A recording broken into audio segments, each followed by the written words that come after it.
నమస్కారం మేషరాశి భక్తులారా. జ్యోతిష్య శాస్త్రంలో కొన్ని రోజులు సాధారణ రోజులుగా గడిచిపోతాయి. కాని మరికొన్ని రోజులు మాత్రం జీవితాన్ని మలుపు తిప్పే రోజులుగా నిలిచిపోతాయి. అలాంటి అత్యంత ప్రభావవంతమైన సమయాల్లో ఒకటి ఆగస్టు 12వ తేదీన వచ్చే అమావాస్యతో కూడిన సూర్యగ్రహణ యోగం.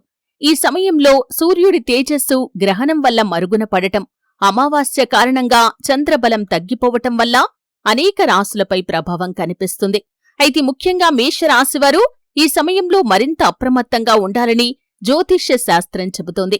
ఈ వీడియోలో చెప్పబోయే విషయాలను పూర్తిగా వినండి. మధ్యలో స్కిప్ చేయకుండా చివరి వరకు చూస్తే మీ జీవితంలో ముందుగా జాగ్రత్తలు తీసుకునే అవకాశం లభిస్తుంది. మీరు మేషరాశివారైతే ఇప్పుడే కామెంట్ బాక్స్లో ఓం నమఃశివాయ అని టైప్ చేయండి. అలాగే మా ఛానల్ని ఇప్పటివరకు మీరు సబ్స్క్రైబ్ చేయకపోతే వెంటనే సబ్స్క్రైబ్ చేసి పక్కనే ఉన్న బెల్లైకాన్ని కూడా నొక్కండి. ఎందుకంటే మీ రాశికి సంబంధించి ఇలాంటి ఆధ్యాత్మిక జ్యోతిష్య విశ్లేషణలు మీకు ఎప్పటికప్పుడు అందుతాయి. మేషరాశివారికి ఈ కాలంలో బయట కనిపించే శత్రువుల కంటే కనిపించకుండా మీ చుట్టూ తిరిగే వ్యక్తులే ఎక్కువ ప్రమాదాన్ని కలిగించే అవకాశముంటుంది. అందుకే దీన్ని రహస్య శత్రువు కాలం అని జ్యోతిష్య శాస్త్రం చెబుతోంది. ఆ రహస్య శత్రువు ఎవరు? మీతో నవ్వుతూ మాట్లాడే వ్యక్తి కావచ్చు, మీ విజయాన్ని చూసి బయటకు అభినందిస్తూ లోపల మాత్రం అసూయతో రగిలిపోతున్న వ్యక్తి కావచ్చు, మీ బంధువు కావచ్చు, స్నేహితుడు కావచ్చు, సహోద్యోగి కావచ్చు, కొన్ని సందర్భాల్లో మన ఇంటికి తరచూ వచ్చే వ్యక్తి కూడా కావచ్చు. తను స్త్రీ కాని పురుషుడు కాని ఎవరైనా కావచ్చు. వారి ఉద్దేశ్యం నేరుగా మీకు హాని చేయటం కాకపోవచ్చు, కాని వారి మాటలు, వారి ప్రవర్తన, వారి కుట్రలు మీ జీవితంలో అనుకోని సమస్యలకు కారణమయ్యే అవకాశముంటుంది. ప్రత్యేకంగా ఈ గ్రహణ ప్రభావ సమయంలో మీ వ్యక్తిగత విషయాలను ఎవరికీ పూర్తిగా చెప్పకండి. మీ ఆర్థిక పరిస్థితి, కుటుంబ రహస్యాలు, భవిష్యత్తు ప్రణాళికలు, పెట్టుబడులు వీటిని అవసరం లేని వారితో పంచుకోకండి. ఎందుకంటే ఈ సమయంలో మీరు చెప్పిన చిన్న సమాచారం కూడా భవిష్యత్తులో మీకే ఇబ్బందిగా మారే అవకాశముంటుంది. ఇక మరొక ముఖ్యమైన విషయం, ఈ రోజుల్లో కొందరు మేషరాశివారికి తరచూ విచిత్రమైన కలలు రావచ్చు. పాములు కలలో కనిపించటం, చీకటి ప్రదేశాలు కనిపించటం, ఎవరైనా మిమ్మల్ని వెంబడిస్తున్నట్లుగా అనిపించటం, లేదా దేవాలయం కనిపించటం వంటి కలలు రావచ్చు. వీటిని పూర్తిగా నిర్లక్ష్యం చేయకండి. కొన్ని సందర్భాల్లో ఇవి మన అంతరాత్మ ఇచ్చే హెచ్చరికలు. అలాగే ఇంట్లో దీపం తరచూ ఆరిపోవటం, పూజ సమయంలో మనసు ఏకాగ్రతను కోల్పోవటం, కారణం లేకుండానే ఆందోళన పెరగటం వంటి సంకేతాలు కనిపించినా వాటిని గమనించండి. అయితే భయపడాల్సిన అవసరం లేదు. ఎందుకంటే భగవంతుడు ఎప్పుడూ సమస్యను మాత్రమే పంపించడు, దాని నుండి బయటపడే మార్గాన్ని కూడా ముందుగానే చూపిస్తాడు. ఈ గ్రహణ కాలంలో మేషరాశివారు కొన్ని చిన్న జాగ్రత్తలు పాటిస్తే అనేక ప్రమాదాలను దూరం చేసుకోవచ్చని ఆధ్యాత్మిక గ్రంథాలు చెబుతున్నాయి. అయితే ఆ జాగ్రత్తలు ఏమిటి? నిజంగా రహస్య శత్రువును ఎలా గుర్తించాలి? ఆ వ్యక్తి మీ జీవితంలో ఏ రూపంలో ప్రవేశిస్తాడు? ఆగస్టు 12వ తేదీ తర్వాత ఏ 3 రోజులలో అత్యంత అప్రమత్తంగా ఉండాలి? అలాగే ఈ దోషాన్ని తొలగించే శివారాధన ఎలా చెయ్యాలి?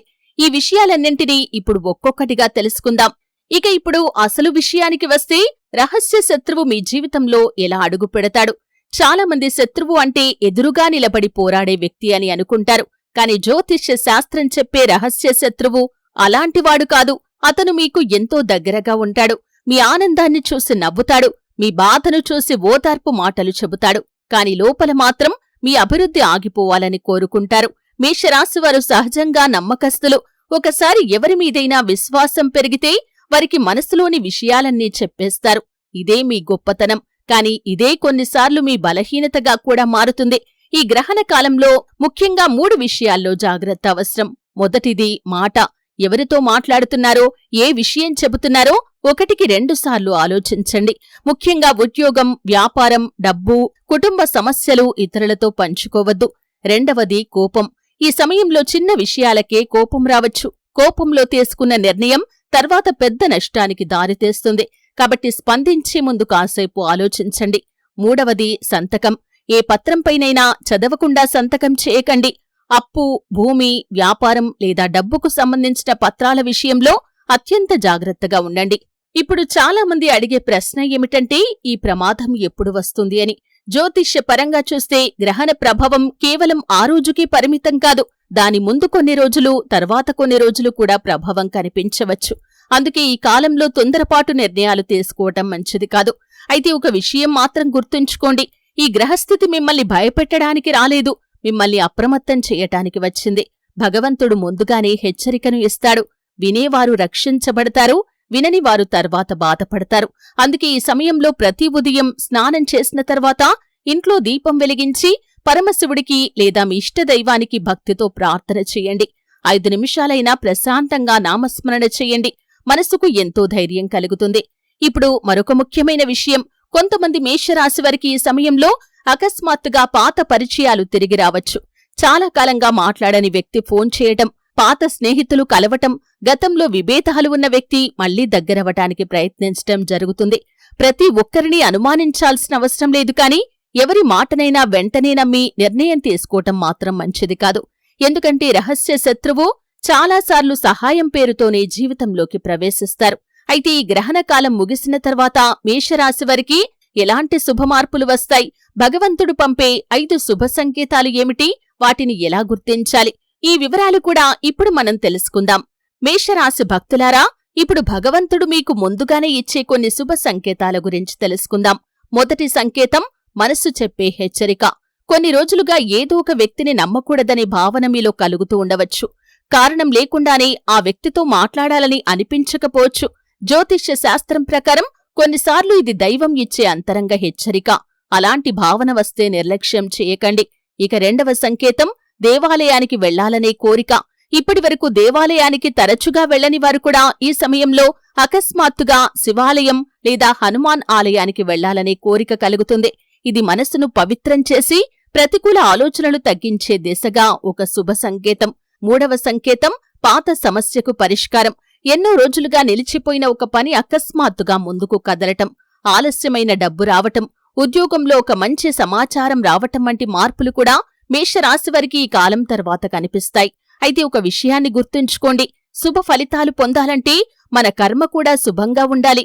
ఎవరినీ మోసం చేయకండి, అనవసర వాదనలు పెట్టుకోకండి, ఇతరులకు హాని కలిగించే ఆలోచనలను దూరంగా ఉంచండి. ధర్మాన్ని అనుసరించేవారికి దైవకృప మరింతగా లభిస్తుంది. ప్రతిరోజు ఉదయం ఓం నమఃశివాయ అనే మంత్రాన్ని 108 సార్లు జపించండి. సాధ్యమైతే పేదలకు అన్నదానం చేయండి. ఆవుకు గడ్డి లేదా పండ్లు పెట్టండి. పక్షులకు గింజలు వేయండి. ఇంట్లో పెద్దలను గౌరవించి వారి ఆశీర్వాదం తీసుకోండి. ఈ గ్రహణ కాలంలో ఈ చిన్న చిన్న పుణ్యకార్యాలు మనసుకు ప్రశాంతతను ఇవ్వటమే కాకుండా సానుకూల భావనను పెంచుతాయి. మేషరాశి వ్యక్తులారా, ఈ గ్రహణం మీ జీవితాన్ని నాశనం చేయటానికి రాలేదు. మీ చుట్టూ ఉన్న పరిస్థితులను జాగ్రత్తగా గమనించమని, సరైన నిర్ణయాలు తీసుకోమని గుర్తు చేయటానికి వచ్చింది. భయం కాదు, వివేకమే మీకు నిజమైన రక్షణ. కాబట్టి అప్రమత్తంగా ఉండటం చాలా ముఖ్యం. మేషరాశి భక్తులారా, ఇప్పుడు ఈ వీడియోలో అత్యంత ముఖ్యమైన భాగానికి మనం చేరుకున్నాం. ఇంతవరకు చెప్పిన ప్రతి విషయాన్ని ఒకసారి మనసులో గుర్తు చేసుకోండి. ఎందుకంటే ఆగస్టు 12 అమావాస్య సూర్యగ్రహణం ప్రభావం మీ జీవితంలో శాశ్వతంగా ఉండదు. కాని ఈ సమయంలో మీరు తీసుకునే నిర్ణయాలు మాత్రం చాలా కాలం వరకు ప్రభావం చూపే అవకాశముంది. ఇప్పుడు ప్రశ్న ఏమిటంటే, రహస్య శత్రువు ఎప్పుడు బయటపడతాడు అని. జ్యోతిష్య శాస్త్రం ప్రకారం అసత్యం ఎక్కువ కాలం దాగి ఉండదు. గ్రహణం తర్వాత పరిస్థితులు క్రమంగా మారటం ప్రారంభమవుతుంది. ఇప్పటివరకు మిమ్మల్ని తప్పుదోవ పట్టించిన వ్యక్తి నిజస్వరూపం ఒక్కో సంఘటన ద్వారా బయటపడుతుంది.